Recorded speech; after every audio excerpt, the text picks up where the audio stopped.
Good morning friends. આપણે વર્તમાન કૃદંતની વાત કરી લીધી, જેને આઈએનજી પ્રત્યય લગાડવામાં આવે એવા ક્રિયાપદને આપણે વ્યાકરણની ભાષામાં વર્તમાન કૃદંત તરીકે ઓળખીએ છીએ। હવે આજે આપણે ભૂત કૃદંતની વાત કરવાની છે। તો ભૂત કૃદંત શું છે? તો કે ક્રિયાપદનું ત્રીજું રૂપ છે, જેને આપણે ભૂત કૃદંત અથવા તો વર્બ 3 અથવા V3 તરીકે ઓળખીએ છીએ। હવે આપણે જેમ ઈડી લગાડવાના નિયમો હતા, આઈએનજીના નિયમો હતા, એસીએસના નિયમો હતા, આવી રીતે ભૂત કૃદંત બનાવવા માટે કેટલાક નિયમો છે આપણી વ્યાકરણની અંદર આપેલા છે। તો આપણે નિયમો યાદ રાખવાના, સાથે સાથે જે તે ક્રિયાપદો છે એ યાદ રાખવાના। બહુ લિમિટેડ શબ્દ 9મા ધોરણની અંદર આવે છે। 9 અને 10 ધોરણની અંદર આશરે વધીને 50 થી 60 શબ્દ એવા છે કે જે તમારે ભૂતકાળનું રૂપ અને ભૂત કૃદંત યાદ રાખવાના છે। બાકી અઘરા શબ્દ છે તમને બહુ પૂછાતા નથી। જેટલા આપણા કમ્પોઝિશનની અંદર આપેલા છે એટલા જ શબ્દ આપણે અત્યારે તૈયાર કરવાના છે। આ સિવાય વાંચવાના ખરી આપણી પાસે વોકાબ્યુલરી હોવી જ જોઈએ, પણ પરીક્ષાની અંદર કેવા તમને પૂછાય તો કે જે તમારી કમ્પોઝિશન અથવા સ્વાપોથીની અંદર આપેલા છે આવા જ ક્રિયાપદો પૂછવામાં આવે છે। તો વાત આપણે કરીએ V3 એટલે કે ભૂત કૃદંત। તો મેં હમણાં જ કીધું કે ક્રિયાપદના ત્રીજા રૂપ તરીકે ઓળખાય અને અંગ્રેજીની અંદર એને શું બોલાય? સૌથી પહેલાં તો ભૂત એટલે પાસ્ટ શબ્દ આવે અને કૃદંત એટલે પાર્ટિસિપલ। મેં વાત કરેલી છે કૃદંતનું ઇંગ્લિશ પાર્ટિસિપલ થાય, તો પાસ્ટ પાર્ટિસિપલ એટલે ભૂત કૃદંત। પછી ક્યાં ક્યાં વપરાય છે ભૂત કૃદંતનો ઉપયોગ ક્યાં થાય? તો મેં પહેલાં વાત કરી તમને કે પૂર્ણકાળની અંદર ભૂત કૃદંતનો ઉપયોગ થાય। આ સિવાય ક્યાં થાય છે? તો કે પેસિવ વોઇસની અંદર। પેસિવ વોઇસ એટલે કર્તરી કર્મણી, એક્ટિવ વોઇસ એટલે કે કર્તરી વાક્ય રચના અને પેસિવ વોઇસ એટલે કર્મણી વાક્ય રચના। ધોરણ 10માં આવે છે, પણ અત્યારે આપણે શાબ્દિક અર્થ આપણને ખબર હોવી જોઈએ કે પેસિવ વોઇસ એટલે શું? તો કે કર્મણી વાક્ય રચના। ગુજરાતીની અંદર તમારે અત્યારે આવે છે, આ જ વસ્તુ ઇંગ્લિશમાં તમારે 10મા ધોરણની અંદર શીખવાની છે। માત્ર અત્યારે આપણે માહિતી જોવાની છે કે કર્તરી અને કર્મણી વાક્ય રચનાની અંદર આ પ્રકારના પૂર્ણકાળ અને એક્ટિવ પેસિવની અંદર V3નો ઉપયોગ થાય છે। પછી વિશેષણ તરીકે જે રીતે વર્તમાન કૃદંત છે એ ક્રિયાપદની સાથે સાથે વિશેષણ તરીકે ઉપયોગ થતું હતું, એ જ રીતે આ ભૂત કૃદંત પણ એક વિશેષણ તરીકે સ્થાન ધરાવે છે। ક્યારેક વાક્યની અંદર ક્રિયાપદ તરીકે હોય, ક્યારેક વાક્યોની અંદર કેવી રીતે? તો કે ભૂત કૃદંત છે એ વિશેષણના સ્થાને આપવામાં આવેલું હોય છે। એના માટેના નિયમો છે, તો એની અંદર સૌથી પહેલાં આપણે ભૂતકાળની અંદર નિયમિત ક્રિયાપદો અને અનિયમિત ક્રિયાપદો આવા બે ક્રિયાપદોના આપણે ભાગ પાડેલા હતા। નિયમિત કોણ? તો કે જેને ઈડી લગાડી શકાય તે, અને અનિયમિત કોણ? તો કે જેને પોતાનું ભૂતકાળનું રૂપ છે તે। અહીંયા પણ એ જ વસ્તુ આપણે શીખવાની છે કે ભૂત કૃદંતની અંદર નિયમિત ક્રિયાપદો જે છે એનું ભૂત કૃદંત પણ જેમનું તેમ થાય છે। કહેવાનો એ મતલબ કે મુખ્ય ક્રિયાપદનું ભૂતકાળનું રૂપ પણ એ જ હોય છે અને ભૂત કૃદંતનું રૂપ પણ એ જ હોય છે। આપણે બહુ લાંબુ બોલવું ન હોય ને તો એવું બોલવાનું કે તેનું V2 અને V3, V2 અને V3 બંને કેવા થાય છે? એક સરખા થાય છે, અને એ બંને V2 અને V3 ઈડી પ્રત્યય લગાડવાથી જ બનાવી શકાય છે। થોડાક ઉદાહરણ આપણે જોયા। આમાં તો જેટલા શબ્દ તમે લ્યો ને એટલા લઈ શકાય, પણ સિમ્પલ બહુ ઉદાહરણ તરીકે આપણે થોડાક શબ્દ છે અહીંયા લખેલા છે, આવા શબ્દ કદાચ આખું બોર્ડ ભરાઈ જાય ને તોય હજી વધે, બરાબર? એટલા માટે જસ્ટ ખાલી આપણે જોવાનું છે કે આવા પ્રકારના જે નિયમિત ક્રિયાપદો છે કે જેને ઈડી લગાડવાથી એનું ભૂતકાળનું રૂપ બને છે, તો એ જ શબ્દનું V3 પણ કેવું બને છે? તો કે ઈડી લગાડવાથી। ઇન શોર્ટ, જેને ઈડી લગાડવાથી V2 બને એ જ શબ્દને ઈડી લગાડવાથી V3 બને. એક લીટીમાં આટલું સમજાઈ જાય. દાખલા તરીકે અરાઈવ. અરાઈવ એટલે આવી પહોંચવું. સ્કૂલે આવવાની વાત હોય, પ્લેટફોર્મ ઉપર ટ્રેન આવવાની વાત હોય ત્યારે અરાઈવ શબ્દ વપરાય છે. અરાઈવ એટલે આવવું અને કમ એટલે પણ આવવું. તો પ્લેટફોર્મ પર જ્યારે ટ્રેન આવતી હોય ને ત્યારે કમ ન વપરાય. સ્કૂલે આવવાની વાત હોય ને ત્યારે અરાઇવલ આવો એક શબ્દ આવે છે. અરાઇવલ અને ડિપાર્ચર. અરાઇવલ એટલે આવવાનો સમય, ડિપાર્ચર એટલે છૂટા પડવાનો સમય. તો અરાઇવ એટલે આવી પહોંચવું. એનો ભૂતકાળ એટલે V2 શું થાય છે? આવી પહોંચ્યા. હવે એક વચન હોય તો આવી પહોંચ્યો, આવી પહોંચી, અને બહુવચન હોય તો આવી પહોંચ્યા. ત્રીજું રૂપ પણ શું થાય છે? અરાઇવ્ડ. આવી પહોંચેલો. ઉદાહરણ જોઈ લે પછી તમને શીખવાડું કે કેમ ખબર પડે કે આ V2 છે કે V3 છે. પહેલાં આપણે શબ્દનું ભાષાંતર જોઈ લઈએ, પછી કુક. કુક એટલે રસોઈ કરવી અથવા રાંધવું. તો કુકડ રાંધ્યું અને કુકડ રાંધેલું. રાંધેલું ભોજન તો કુકડ ફૂડ. તો ફૂડ છે એ શું કહેવાય? ગુજરાતીમાં વિશેષ્ય કહેવાય. અને કુકડ રાંધેલું, તો આ શબ્દ વિશેષણ તરીકે પણ વાપરી શકાય છે. ફ્રાઈડ ફૂડ તળેલો ખોરાક. તો ફ્રાઈડ શબ્દ છે એ ફ્રાયનું ભૂતકાળનું રૂપ છે અને એનું પાછું V3 પણ એ જ છે. તો ફ્રાઈડ શબ્દ છે એ વિશેષણ તરીકે પણ ઉપયોગ થાય છે. એવી જ રીતે રિટાયર. જો મેં એ શબ્દ રિટાયર એટલે કે નિવૃત્ત, નિવૃત્ત થવું. તો રિટાયર્ડ નિવૃત્ત થયા અને રિટાયર્ડ નિવૃત્ત થયેલા. કોઈ જોબની વાત છે કે પપ્પા શું કરે છે? તો કે પપ્પા રિટાયર્ડ છે. રિટાયર આપણે જનરલી બોલે છે ને ત્યારે ડનો ઉચ્ચાર આપણને ક્યારેક સંભળાય, ક્યારેક નથી સંભળાતો, પણ બોલાય શું? Retired main. રિટાયર્ડ એટલે કે નિવૃત્ત થયેલા અને મેન એટલે માણસ. મારા પપ્પા રિટાયર્ડ છે એટલે કે નિવૃત્તિ ધરાવી લીધેલી છે. તો આ રીતે બંને રૂપ છે એ પણ કેવા થાય છે? તો કે સરખા થાય છે અને બંનેને ઈડી પણ લગાડેલો છે. પછી સેલિબ્રેટ અને ડેકોરેટ. આ બંને શબ્દ આપણને બહુ ગમે, બહુ સહેલા છે અને આવડે એવા છે. સેલિબ્રેટ, સેલિબ્રેટેડ એટલે ઉજવ્યો અને સેલિબ્રેટેડ એટલે ઉજવાયેલો. અથવા આપણા દ્વારા જ્યારે ઉજવાની ક્રિયા થતી હોય, સિમ્પલ આપણે એક સેન્ટેન્સ લઈએ કે દિવાળી દર વર્ષે ભારતની અંદર ધામધૂમથી ઉજવવામાં આવે છે. તો ભારતની અંદર ઉજવાય છે તો કોના દ્વારા ઉજવાય છે? તહેવાર છે એ પોતે પોતાની ઉજવણી કરતો નથી, લોકો દ્વારા ઉજવવામાં આવે છે. તો લોકો દ્વારા ઉજવવાની વાત હોય ને ત્યારે સેલિબ્રેટેડ શબ્દ વપરાય છે. બરાબર?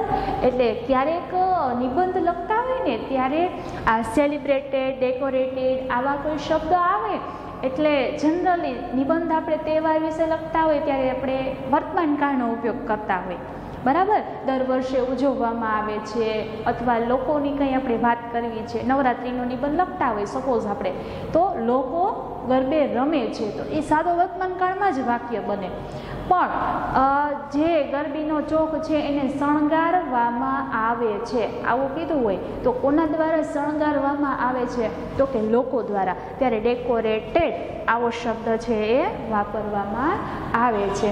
તો લોકો દ્વારા શણગારાય ને એને ઇંગ્લિશની અંદર પેસિવ વોઇસ કહેવાય, લોકો દ્વારા થતી ક્રિયા. પછી રિસીવ. રિસીવ એટલે મેળવવું. રિસીવ્ડ મેળવ્યું અને રિસીવ્ડ મેળવેલું.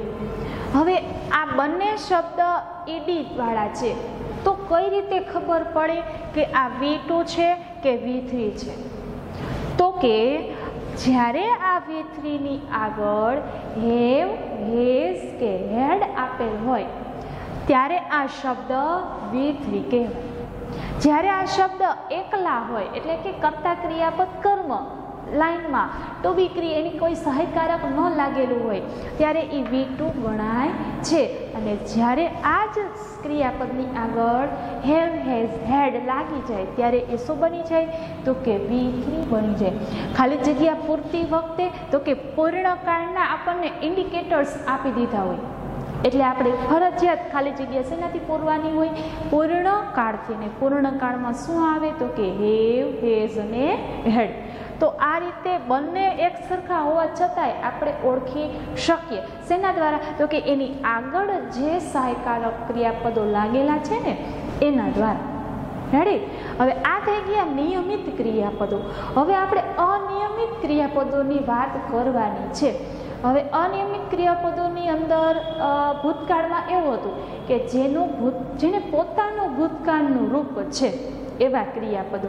અહીંયા થોડાક નિયમો વધારે આપેલા છે. જોઈએ આપણે અનિયમિતની અંદર કેટલાક શબ્દો એવા છે કે જેનું V2 અને V3 બંને સરખા હોય છે.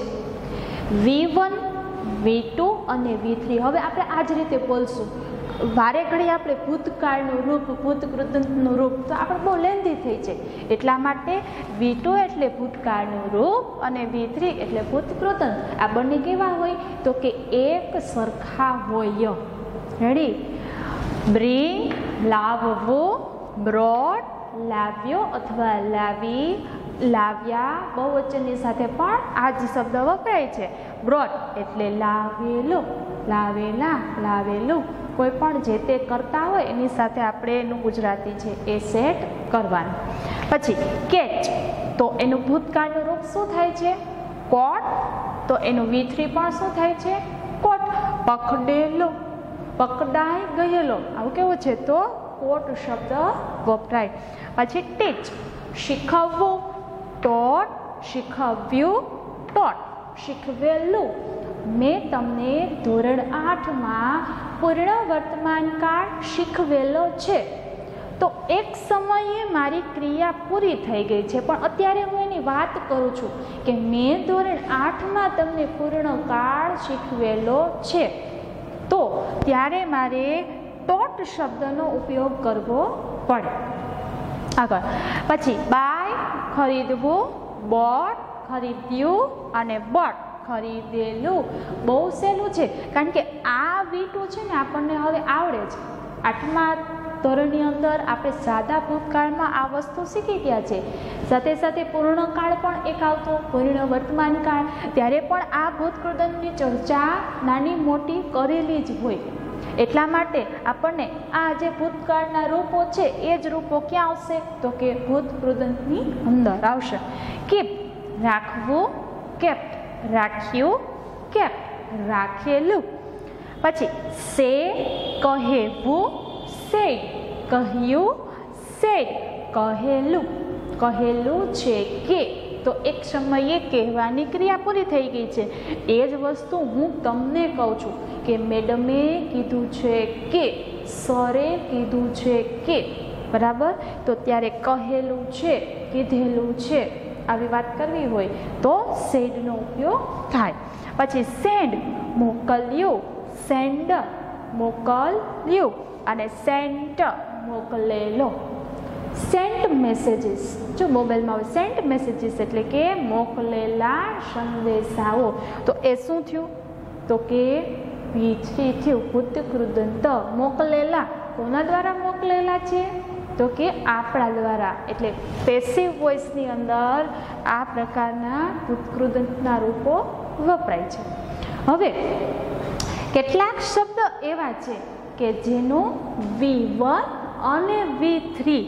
તો V1 એટલે મુખ્ય ક્રિયાપદ અને V3 એટલે ભૂતકૃદંત. આ બંને શબ્દ સરખા છે. આનું V2 અલગ પડે છે. દાખલા તરીકે બીકમ એટલે બનવું, બીકેમ બન્યા, બની, બન્યો. બીકમ એટલે બનેલું અથવા બનેલા.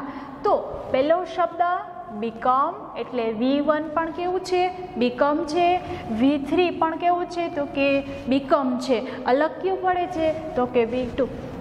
એટલે આપણને ખબર હોવી જોઈએ કે બીકમ, બીકેમ, બીકમ. ફરીથી V1 પાછું ત્યાં મુકાય છે. પછી કમ, કેમ, કમ. આપણને કમનું કેમ થાય ને ખબર હતી. હવે આપણે આગળ જવાનું. V3 શું થાય તો કે જે V1 છે એ જ કમ, કમ, કેમ, કમ. પછી રન, રેન, રન. રન દોડવું, રેન દોડ્યો, દોડી, દોડ્યા. અને રન એટલે દોડેલા. આ શબ્દ V3 છે એ પાછા વિશેષણ તરીકે પણ ક્યારેક ઉપયોગ થાય છે. પછી V1, V2, V3 ત્રણેય રૂપો એક સરખા હોય. પહેલાં આપણે જોયું V2 અને V3 સરખા એટલે બીજું ખાનું અને ત્રીજું ખાનું સરખું. પછી આપણે જોયું V1, V3 સરખા એટલે પહેલું અને ત્રીજું ખાનું સરખું. હવે ત્રણે ત્રણ ખાના એક સરખા આવશે. એ શબ્દ આપણને ફૂલ આવડે છે. એમાંથી ત્રણ શબ્દ તો તમને બહુ ગમે જ છે. કયા કયા? Cut, cut, cut, pot, pot, pot અને શટ, શટ, શટ. આ ત્રણ શબ્દ આપણને આવડે છે. હવે નવા શબ્દ જોઈએ. શટ એટલે બંધ કરવું, શટ બંધ કર્યું અને શટ એટલે બંધ કરેલું. રીડ વાંચવું, રેડ. જો આ રીડ છે ને એનો ઉચ્ચાર શું થાય છે? રેડ. હવે ખબર કેમ પડે તો કે અન્ય શબ્દની અંદર આપણને કોઈ ભૂતકાળનું ઇન્ડિકેટર આપેલું હોય ને ત્યારે આનો ઉચ્ચાર છે એ રેડ થાય છે. ભલે સ્પેલિંગ ત્રણેય એક સરખા રહ્યા પણ અહીંયા રીડ બોલાશે, અહીંયા પણ રીડ બોલાશે, અહીંયા શું બોલાશે? રેડ. વાંચ્યું અને રીડ બાય, રીડ બાય. આવું આપણે કેવું છે ના દ્વારા વચાયેલી, તો ત્યારે આ રીડનો ઉપયોગ થાય. હર્ટ ઈજા પહોંચાડવી. આ શબ્દ ચાલુ ભૂતકાળમાં કીધેલો છે.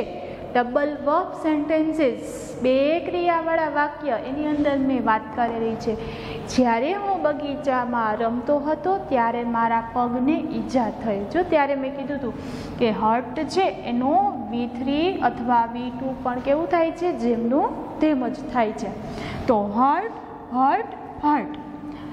સેટ, સેટ એટલે ગોઠવવું, સેટ ગોઠવ્યું અને સેટ ગોઠવેલું. આની આગળ જ્યારે હેવ, હેઝ, હેડ આવી જાય ત્યારે એનો ઉચ્ચાર કેવો બની જાય તો કે છેલ્લો પ્રત્યય કેવો આવે? લો, લી, લો, લા. જો આ ટ્રીક છે આપણે અજમાવાની, બધી જગ્યાએ નહીં. કારણ કે ટ્રિક્સ આપીએ ને એને અમુક મર્યાદા હોય, ક્યારેક એપ્લાય ન પણ થતી હોય. પણ 90% શબ્દની અંદર V3માં ગુજરાતી કરો ને એટલે છેલ્લા પ્રત્યય લો, લી, લો, લા આવા આવે. રેડી? દાખલા તરીકે આવી પહોંચેલો, કોકડ રાંધેલું, ઉજવેલું, શણગારેલું, મેળવેલું આવે છે ને. પછી એકવચન, બહુવચન એ રીતે આપણા પ્રત્યયો છે એ બદલતા જાય. પણ ગુજરાતીમાં છેલ્લે કયો પ્રત્યય આવે તો કે લો, લી, લો, લા એટલે એ શબ્દ V3 હોય. રેડી? આટલું આપણે જોવાનું જેથી કરીને તમને મગજમાં સેટ થઈ જાય અને તમને એનું ગુજરાતી પણ કરતા આવડી જાય. કે V3નું ગુજરાતી કરવું હોય એટલે છેલ્લો પ્રત્યય લો, લી, લુલા આવે. રેડી? હવે ત્રણેય રૂપો અલગ અલગ. પહેલા નિયમ આપણે જોયો, ત્રણેય રૂપો એક સરખા. હવે કેટલાક એવા છે કે જેને ભૂતકાળનું રૂપ પણ પોતાનું છે અને ભૂત કૃદંત પણ પોતાનું છે. મતલબ એના ત્રણેય રૂપો કેવા થાય છે તો કે અલગ અલગ થાય છે. ફોર એક્ઝામ્પલ આપણે જોઈએ, રાઇટ એટલે લખવું, તો રોટ લખ્યું અને રિટન લખેલું. જો કોઈના દ્વારા બુક લખાયેલી હોય ને ત્યારે રિટન બાય ગાંધીજી, ગાંધીજીની આત્મકથા હોય તો રિટન બાય ગાંધીજી. અથવા કોઈ એવો પુસ્તક છે કે જે કલામ દ્વારા પોતે લખેલું છે, પોતે એની વિકાસ યાત્રા લખેલી છે, તો બાય એપીજે અબ્દુલ કલામ, આવી રીતે જે વાક્ય બનાવાતું હોય, રિટન બાય.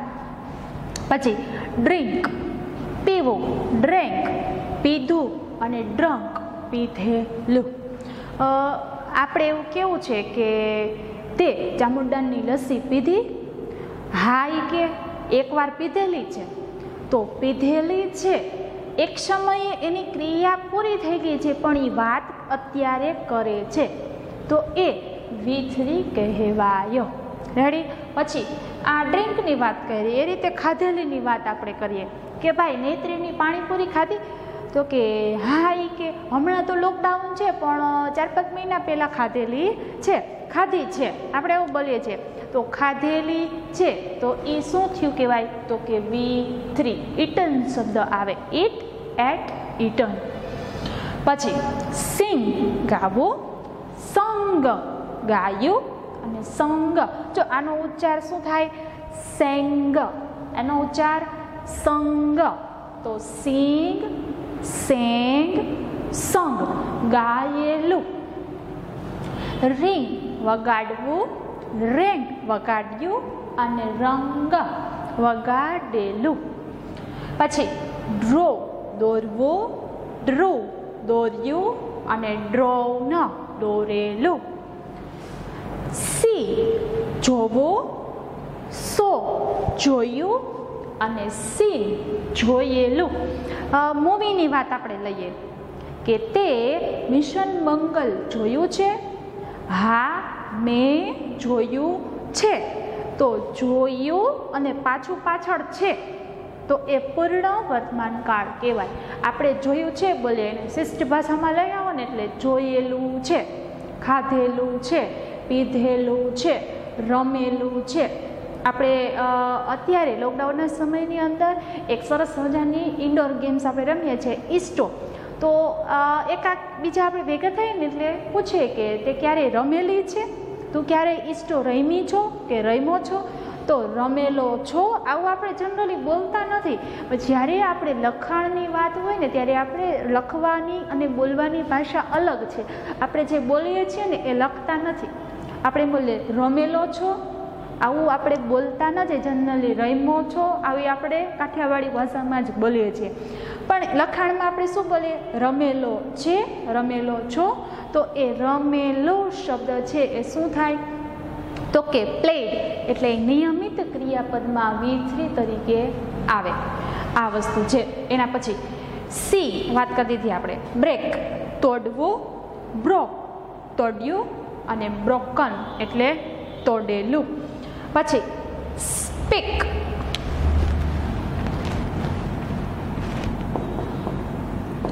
સ્પીક એટલે બોલેલું. અહીંયા સ્પોક